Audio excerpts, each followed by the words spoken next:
Okay, the title of this guy's YouTube channel is Jesse's Drone Adventures. Most of his stuff that I've seen is from here in eastern Arizona, just east of Phoenix, in the Apache Junction area. All the stuff I've seen. And dude, we've got a whole state. Arizona's a big state. Let me play a bit of this, and then I'm going to comment. Here. A lot of what I was walking on is loose rock, and it only takes one slip to fall in the wrong direction or on a cactus.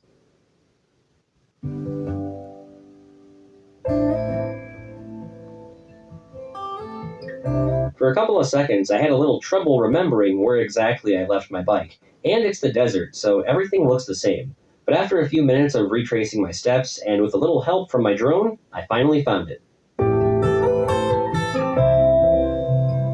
Here's a fine example of how imperfect the collision sensors are on the DJI Mini 4 Pro. Once I got back on my bike, I figured I could ride through this rough terrain all the way back to the trail, as long as I don't run into any cacti. Seems easy enough, but they were everywhere.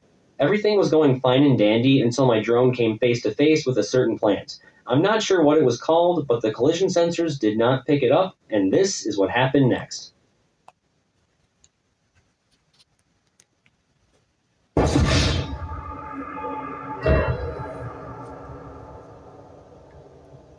Luckily for me, it wasn't that severe of a crash, and after replacing the propellers and getting all the tiny rocks out of the motors, we were back in action. It looks like an ocotillo, but I see some century plants out there that looks like they bloomed and then died.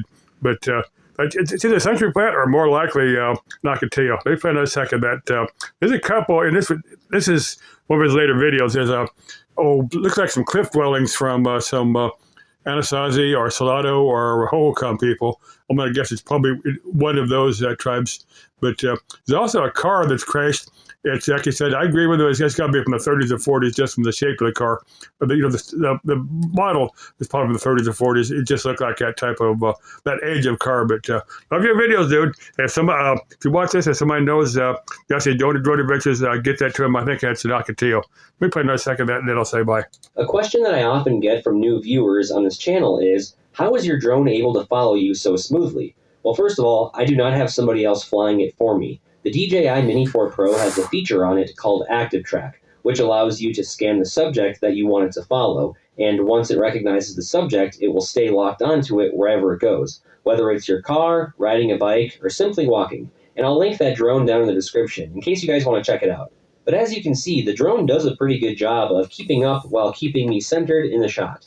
It's also doing its very best to scan the area ahead and keep a distance from any potential obstacles.